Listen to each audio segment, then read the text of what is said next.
ಗೊಬ್ಬರ ಬಳಸಬೇಡ್ರಿ ಫಲವತ್ತತೆ ಕಳ್ಕೊತಂತೆ ಅಂತ ಹೇಳಿ ಇವತ್ತ ಅನೌನ್ಸ್ ಮಾಡ್ತಾರೆ.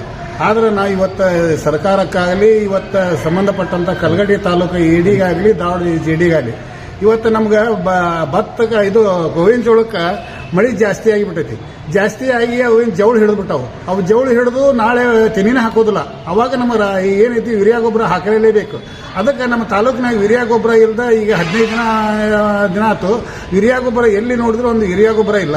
ಅದು ಸಂಬಂಧಪಟ್ಟಂತ ಅಧಿಕಾರಿಗಳು ಏನೈತಿಲ್ಲ ನಮ್ಮ ತಾಲೂಕಿಗೆ ಯೂರಿಯಾ ಗೊಬ್ಬರ ಕೊಡಿಸ್ಬೇಕಂತೇಳಿ ನಾವು ವಿನಂತಿ, ರೈತರು ಎಲ್ಲರೂ ಕೂಡಿ ಒಟ್ಟು ವಿನಂತಿ ಮಾಡ್ಕೊಂತೀವಿ.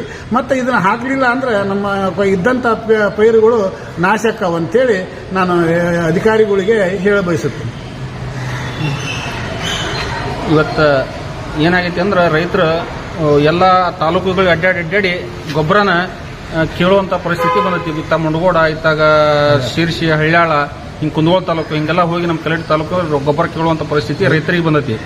ಎಲ್ಲಿ ಒಂದು ಚೀಲ ಗೊಬ್ಬರ ಸಿಗ್ತಾ ಇಲ್ಲ. ಯಾಕೆಂದ್ರೆ ಈಗ ಆಗಲೇ ಗೌರ್ಮೆಂಟ್ ಅನೌನ್ಸ್ ಮಾಡಿ ಹಾಕತ್ತೈತಿ, ಪಂಚಾಯತಿ ವತಿಯಿಂದ ಕೇಳಿ ಯೂರಿಯಾ ಗೊಬ್ಬರನ ಯಾರು ಹೆಚ್ಚು ಬಳಸಬೇಡ ಅಂತ. ಆದ್ರೆ ಅನಿವಾರ್ಯ ಆಗೈತಿ ಇವತ್ತು ನಮ್ಮ ರೈತರಿಗೆ. ಜವಳು ಬಂದು ಪೂರ ಗೊಬ್ಬರ ಇಲ್ದನ ಜವಳು ಭೂಮಿ ಎಲ್ಲ ಕೆಂಪಾಗಿ ಗೊಂಜಾಳ ಹಾಳವು ಲಕ್ಷಣಕ್ಕೆ ಬಂದೈತಿ. ಕನಿಷ್ಠ ಒಂದೊಂದು ಚೀಲನೂ ಹಾಕೊಳ್ಳೋಕೆ ಇವತ್ತು ರೈತರಿಗೆ ಒಂದು ಚೀಲ ಯೂರಿಯಾನೂ ಸಿಗ್ತಾ ಇಲ್ಲ. ಅದಕ್ಕೆ ಸಂಬಂಧಪಟ್ಟ ಎಡಿಯವರಾಗಲಿ ಇದನ್ನು ವಿಚಾರ ಮಾಡಿ ಕನಿಷ್ಠ ಪಕ್ಷವಾದರೂ ಯೂರಿಯಾ ಗೊಬ್ಬರ ನಮ್ಮ ತಾಲೂಕಿನ ರೈತರಿಗೆ ತಂದು ಒಂದು ರೈತರಿಗೆ ಅನುಕೂಲ ಮಾಡಿಕೊಡ್ಬೇಕಂತೇಳಿ ನಾವು ಸರ್ಕಾರಕ್ಕೂ ಮತ್ತು ಅವ್ರ ಅಧಿಕಾರಿಗಳಿಗೂ ನಾವು ಕೇಳ್ಕೊತಾ ಇದ್ದೀವಿ. ಇದರ ಹೊರತಾಗಿಯೂ ನೀವು ಏನಾದ್ರು ಮಾಡಲಿಲ್ಲ ಮುಂದೆ ರೈತರು ಒಂದು ಪ್ರತಿಭಟನೆ ಹಾದಿ ಅಥವಾ ಹಿಡಿಬೇಕಾಗತ್ತೆ ಅಂತೇಳಿ ತಮ್ಮ ಈ ಮೂಲಕ ನಮ್ಮ ಕಬ್ಬು ಬೆಳೆಗಾರ ಸಂಘದ ಮೂಲಕ ಅವರಿಗೆ ನಾವು